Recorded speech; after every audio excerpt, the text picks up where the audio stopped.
Olá, sou o professor Marcos Dominici, professor de arte, e hoje nós vamos falar sobre impressionismo, a cor, a luz, características dos artistas e suas obras. Eu adoraria ter que apagar e começar a aula aqui com o estúdio sem cor, sem luz, para a gente tentar brincar com a situação, mas vai ficar meio complicado. Então, eu fiz o inverso. Eu coloquei uma obra desenhada de um pintor impressionista chamado Renoir. Certo? O nome da obra chama-se Almoço dos Barqueiros. Aí eu quero que vocês vejam Perdão. Eu quero que vocês vejam o desenho da obra, da pintura, sem cor e simplesmente desenhado. Cor e luz. Cor e luz. Cor e luz. Acabei de tomar café. Essas duas palavras, elas definem o impressionismo. Movimento científico, final do século XIX, sensações e reações visuais imediatas. Deixa eu explicar isso de maneira geral. Vamos lá. A pintura, o desenho. A pintura, o desenho. Professor, eu gostei dos dois, mas é óbvio que a pintura, com luz e com uma cor que vai definindo nuances, entre outras coisas, ela ganha um aspecto diferente. Acabei de explicar para vocês de maneira bem simples o que é o impressionismo, certo? A cor, ela só funciona se existir a presença de luz. Quanto mais luz eu tenho, mais nítida que vocês falam, ou mais clara é a cor. Quanto menos luz eu tenho, mais saturada ou mais escura é a cor. E a gente não presta atenção. Em dias nublados, parece que o verde das árvores parece mais escuro. Em dias ensolarados, com aquele solzão que é bem típico aqui de São Luís do Maranhão, né, o verde fica literalmente mais claro. As cores ficam... E isso é utilizado na fotografia e isso é utilizado no cinema, mas é um assunto para outra história. As cores, elas mudam em função da presença de luz. Quanto mais luz eu tenho, mais colorido eu fico. Eu sempre comento que as pessoas que utilizam maquiagem, sejam mulheres, não são mulheres, artistas, atores, palhaços de circo, na televisão, um repórter de bancada, ele tem que passar maquiagem, ele fica com um sol, uma luz no meio da testa. Alguém que faz maquiagem, ela precisa de luz branca intensa, que é a cor da luz solar, para ter noção exata da paleta de cores da maquiagem. Isso é impressionismo, por isso que é um estilo científico. Estilo científico, como assim, professor? Bom, isso aqui é o que vocês fazem no celular de vocês. Isso aqui é o que vocês fazem nas redes sociais de vocês. Está aqui a foto original, eu passei um filtro de luz, eu passei um filtro de cor, eu pintei a imagem. Saturação, brilho, entre outros valores que agora me fugiram a cabeça. Mas é assim que fica. Ah, agora que eu entendi. Mas isso eu faço no celular, isso eu faço no aplicativo, isso eu faço no programa gráfico. Os pintores faziam isso na base da tinta. Essas aqui são obras feitas por Monet, o considerado pai do impressionismo, da mesma catedral, vista em horários do dia diferente, em estações do ano diferentes. 1, 2, 3, 4, 5, 6, 7, 8, 9, 10. Ele fez a mesma tela, com o mesmo tema, em horários... Peraí, deixa eu ver se eu entendi. Então, deixa eu ver. Se eu tirar uma foto com um amigo meu, com alguém que eu gosto, no mesmo local, às 6 da manhã, às 10 da manhã, ao meio-dia, às 4 da tarde, às 6 da tarde, às 10 da noite, ou então mais cedo, né, que nesse horário é mais perigoso, a mesma roupa, o mesmo tema, o mesmo local, só que cada um deles vai sair com uma qualidade de cor ou características diferentes. Pronto, eu acabei de explicar isso para vocês, certo? Características essenciais do impressionismo. Ninguém no impressionismo usa linhas, é tudo manchado. Eu vou pegar o pincel e fazer assim, ó. Vou baixar, borrar. As manchas formam a imagem. Meu olho agrega. Se você olhar uma obra impressionista de perto, o que vai acontecer? Você vai ver que está tudo borrado. Quando o teu olho distancia, efeito de ilusão visual, efeito de ótica, ilusão de ótica, dá a impressão, estou dando um macete aqui para vocês, de que a imagem é formada perfeitamente. Não tem contornos nítidos e as sombras são coloridas. Eu não entendi. Como assim as sombras são coloridas? A minha mão, quando ela é projetada sobre a parede, que é cinza, a sombra que vai estar lá é cinza escuro. Se por acaso a espuma do estúdio fosse vermelha, a sombra que seria projetada não seria cinza, seria vermelho escuro. Eu só vou ter uma sombra realmente cinza, impressionismo, se, somente se, a superfície for preta, branca ou alguma coisa do tipo. Se a superfície for azul, a sombra é azul. Né? Pena que minha camisa é preta, para a gente ter essa noção. Então, temas ao ar livre, contornos sem contornos nítidos, manchas que formam imagem, sombras coloridas e uma das obras de Monet. Cores complementares. Um dos efeitos de luminosidade que o impressionismo tem é você entender que uma cor é complementar a outra e as duas, quando estão juntas, elas criam efeitos gritantes. O que são cores complementares? Isso aqui é o círculo cromático e elas são opostas no círculo cromático. Eu não entendi, professor. Uma está de um lado, a outra está completamente oposta. Então elas são de duas em duas para a gente ter uma noção. Onde tem verde, a variação está entre o vermelho e o violeta ou magenta. Na prática, experimente sair vestido com esses dois tipos de cores. Né? Fazer maldade com a minha intérprete. Vou botar ela num laranja e num azul. Ela se acabando de rir aqui, ó. Gente, a pessoa tem que ter coragem. Mas talvez assim nem tanto. O verde e rosa, tu já sai destaque de cílio de escola de samba. Por quê? Porque as duas são complementares. Onde uma tá, a outra grita, eu tô aqui, eu tô... É um exagero. As duas aumentam a luminosidade. O que isso tem a ver com o impressionismo? Tudo. Por quê? Para eu criar o efeito de luz e de brilho, eu vou colocar uma cor que é oposta à outra. Não sei se eu teria coragem, mas fazer um ambiente impressionista, né?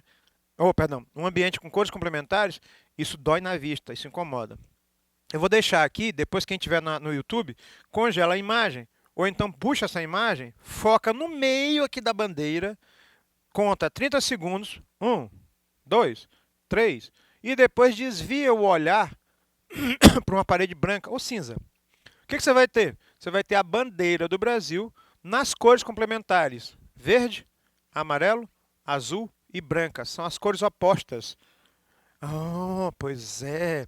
Isso tudo formou o que a gente conhece como impressionismo. Essas são as características. A cor, ela é alterada pela presença de luz. A luz define tudo, tanto é que eu vou repetir para quem pegou a aula agora. Vocês usam redes sociais, vocês usam celulares. Nos celulares de vocês tem aplicativos e vocês fazem pinturas digitais. Eu acho maravilhoso quando eu vejo em algumas redes sociais sem filtro. O que é esse filtro? É luz. Mais luz, mais cor, menos cor. Você está assistindo um jogo de futebol numa emissora, você vai para o jogo de futebol na outra emissora, o mesmo campo tem cores de verdes diferentes. Mais saturação, menos saturação, mais brilho, menos brilho, mais intensidade. Isso hoje a gente obtém de maneira simples com aplicativos. Só que na época eles tinham essa percepção e começaram a fazer com tintas. E não utilizavam de forma alguma linhas, pinceladas grandes e manchadas. Agora a gente vai conhecer os maiores representantes do impressionismo. Professor, por que surgiu o impressionismo? Por quê? Porque um negócio chamado fotografia estava em alta e a fotografia dava a exatidão de como as pessoas eram. Então os pintores já não podiam mais pintar de maneira extremamente realista. A gente falou isso numa aula passada. Então, o que eu vou fazer? Eu tenho que criar novas técnicas com novos padrões e novos modelos. O problema é que a primeira exposição dos impressionistas foi a pior possível. Ninguém vendeu nada. Eles foram parar num local que eles mesmos denominaram de Salão dos Rejeitados. O nome impressionismo é um nome de deboche, é um nome pejorativo, é uma crítica por causa de um quadro de Monet, que eu vou já mostrar para vocês. E aí a crítica diz que os quadros davam a impressão de que era uma pintura e os próprios artistas começaram a se autodenominar de impressionistas. Não é um nome que foi colocado porque eles queriam. Foi um deboche, uma crítica. E essa primeira exposição gerou umas críticas interessantes. Grunhidos de revolta, os escárnios, deboche, gargalhadas, medo, inquietação e incompreensão. Isso tudo por causa de uma exposição. Né? Os intransigentes, era horrível, imundo, revoltante. Aqueles pintores, gente, uma exposição. Pessoas perversas, charlatões, pintavam acaso, jogavam na tela sem pensar. Por causa disso veio o nome impressionista. Isso tudo por causa dessa tela, que eu acho linda. O nome da tela? Impressões, ao sol nascente. Tá meio vermelho, mas é alaranjado. Olha como o sol brilha no fundo azul. Lembra das coisas complementares? O nome da obra, ou o quadro de Monet, foi o quadro que deu origem ao nome, talvez seja um dos quadros mais importantes do impressionismo. Isso aqui é uma tela, numa propriedade que o Monet viveu, um rio, né, com uma ponte em cima, e ele faz várias versões. Por quê? Porque a maioria dos impressionistas pintava ao ar livre com o efeito da luz do dia, da luz solar. Nenúfares, professor, o que são nenúfares? São justamente essas flores aqui, ó. O pai do impressionismo, campo de papoulas, flores, paisagens marinhas, ambiente ao ar livre, monte de fenos ao ar livre, rochedos, paisagens. Ele amava pintar paisagens. E os quadros impressionistas, gente, pelo amor de Deus, são maravilhosos. Só que hoje a gente aceita essa ideia do borrado. Na época, isso era um escândalo. Essa pessoa não sabe pintar, e daí para baixo. Né? A regata dos barcos em Regenteuil, né? De Monet. Depois de Monet, a gente... gente, a imagem dos nenúfares, a foto, e a pintura de Monet. Não tem como dizer que isso aqui é feio. Mas para a época era horroroso. Olha que loucura. Próximo artista. Enquanto Monet tinha uma pintura mais luminosa, mais aberta nas cores, a do Manet, cuidado com os nomes, Monet é um, Manet é outro, era mais puxada para contornos pretos e áreas muito escuras. Só tinha um detalhe, não tinha uma obra que este caboclo fizesse, ou que ele não fosse acusado de crítica, de cópia, de não saber pintar e temas polêmicos. O almoço na relva, uma das polêmicas. Uma modelo nua, posando ao ar livre com dois homens muito bem vestidos, conhecidos na sociedade. Você já sabe que deu confusão na época. Foi a única? Não foi. Outra obra polêmica dele. Observem que tem muita área escura, as manchas dele são mais pesadas. A Olímpia. Professor, o que tem de tão especial nessa obra? Essa mulher, ela está num processo de sexualização e erotização, de empoderamento. Para o século XIX, final do século... meu nego, a coisa é complicada. Por quê? Porque na hora que você trabalha essa questão dessa segurança feminina, já sabe, e isso foi para uma exposição pública. Renoir, Pierre Auguste Renoir, né? Ou Renoir. Talvez tenha sido um dos poucos que conseguiu realmente, financeiramente, esse reconhecimento rápido, porque Monet levou 10 anos para conseguir se estruturar financeiramente. Foi preciso os quadros de Monet e de outros impressionistas saírem da Europa e se deslocarem para os Estados Unidos numa viagem, serem apreciados, respeitados e ovacionados nos Estados Unidos, para depois esse reconhecimento vir na Europa novamente e eles passarem a ser reconhecidos como pintores e artistas ímpares, certo? Renoir, ele tem um trabalho mais suave, as manchas são mais borradas e os rostos, principalmente os rostos, são mais nítidos. Eu vou ser sincero, as meninas são lindas, mas esses olhos me deixam com medinho, não vou mentir não. Crianças, nus femininos, muita mulher pelada, isso era muito comum no século XIX, cores entre azul e vermelho. Ele passa por um período agressivo e um período extremamente sensualizado e erotizado. Então as mulheres que ele pinta são muito voluptuosas, muito volumosas, né, que era o padrão de beleza considerado da época, e elas realmente são bonitas, as telas, só que com um nível de erotismo muito grande para a época. Festas, tanto Monet, quanto Renoir, quanto Manet, eles ganhavam a vida pintando festas, e o Renoir não fugiu disso. O baile no Moulin de la Galette, né, e aí ele pinta várias pessoas, ricas, é óbvio, e essas pessoas pagavam para ter os quadros. Nosso penúltimo artista do quarteto fantástico dos impressionistas é um cara chamado Edgar Degas. Né? Algumas pessoas chamam Degas, mas o nome é Degas. Foi talvez o único que pintou em ambientes fechados. Né? O que ele pintou? Bailarinas, bailarinas, bailarinas, bailarinas no canto da tela, bailarinas dançando, bailarinas em movimento. Eu falei bailarinas, cavalos, bailarinas. Mas, professor, você tem uma sequência de quase 70, 80, 200 quadros com a mesma temática. E ele tinha um negócio fantástico.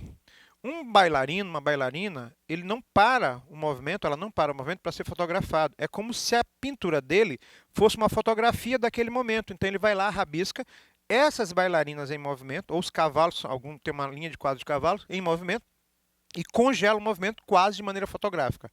É o único que pinta muito pouco ao ar livre e ele pinta em ambientes fechados. Né? Os quadros dele estão muito essa situação, todo mundo amontoado num ponto e um grupo menor no outro, ou então a tela livre desse lado. E bailarinas nos movimentos. Se algum de vocês conhece movimentos do balé ou de outras danças, é como se ele literalmente fotografasse e colocasse na tela. Fazia estudos em esculturas de cera. Essa aqui é a Pequena Bailarina de 1881, de Degas. E aí ele faz esse estudo em cera para entender o corpo da bailarina e depois pegam as esculturas dele, essa escultura, e fazem uma original em bronze. Por isso é que você tem essa escultura hoje. Ela originalmente não era assim. Isso aqui é um modelo que foi feito a partir da obra original, que era cera. E para não ser perdida, fizeram isso.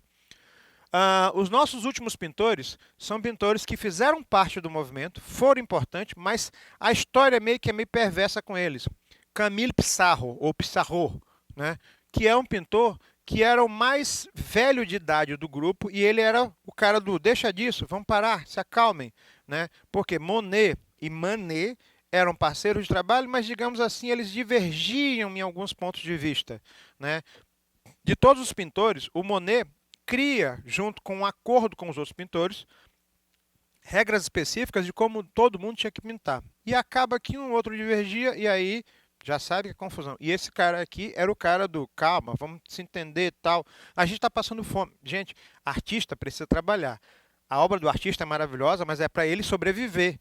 Isso aqui tem um retorno financeiro, é uma coisa que a gente tem que desconstruir, né? Por quê? Porque alguns desses quadros são valiosíssimos hoje em dia, alguns não todos, são valiosíssimos, mas ele precisava pagar as contas dele, o artista precisa pagar a conta, né? Então, ele pinta quadros de uma maneira que mistura as características dos outros e cria a própria característica dele. Luz e efeitos luminosos, com precisão, influência direta do amigo Monet, pontilismo. Como assim pontilismo, professor? Ao invés de fazer manchas muito grandes, ele pegava o pincel e pequenas manchas até fazer esse granuladinho que vocês estão vendo aqui na TV, na tela. Cena do cotidiano, vidas no campo, paisagens. Olha que lindo. Gente, não é a nossa realidade, porque a gente não tem outono aqui na cidade, em São Luís, no estado do Maranhão, no Nordeste, a gente só tem duas épocas do ano, né? A época de chuva e a época sem chuva, e calor o ano inteiro. Lá eles têm outono, inverno, primavera, verão, e isso dá cores à paisagem de maneira diferente. E assim ele retrata. Novamente, não existem linhas. Mas, professor, eu estou vendo aqui a árvore. Não, mancha, mancha, mancha, até formar o desenho. O que você está vendo é uma ilusão. Se a gente puder fazer um zoom, você vai ver tudo borrado. Aqui fica mais nítido. E nossa última representante, eu falei última representante, olha que maravilha. É a primeira vez que a gente faz a referência de uma figura feminina com uma artista que assinava o próprio nome. Não entendi, professor. As mulheres eram proibidas de serem pintoras, artistas. Elas faziam isso simplesmente por hobby. Elas faziam isso por passatempo. Então, uma mulher assinar uma obra, andar junto com homens, ser uma artista e ser reconhecida, mesmo assim, é a única mulher presente nas exposições dos impressionistas e, por ser mulher, a gente está falando do final do século XIX, ela não entrou para a lista dos nomes de destaque da história da arte. Hoje é que começam a rever que o trabalho dela tem uma importância muito grande. Por quê? Porque ela quebrou barreiras. Ela estava num local onde, essencialmente, os profissionais, os artistas eram homens. Até a aceitação era complicado. Então, o que ela vai retratar? A realidade feminina. Ela acaba criando uma própria visão da mulher que até então nenhum outro artista tinha, porque não ia representar uma coisa que não fazia sentido. O berço, por exemplo, tem uma poesia, uma simplicidade onde a mãe olha para a criança e toma conta. E ela vai e representa isso. Você não vê esse tipo de representação, na maioria dos casos, nas telas masculinas, né? Retratou o universo feminino e chegou a produzir mais ou menos 800 obras com temática feminina. Eu vou deixar vocês aqui com a Berthe Morisot, né, com a tela Moça Lendo. Eu escolhi essa porque fica nítido a técnica do impressionismo, que eu vou repetir para vocês. Manchas, pontos pequenos, sombras coloridas e a luz é alterada. A luz altera a cor. Então, entendam isso sobre o impressionismo. Um abraço, né? A gente fica até a próxima. Fui!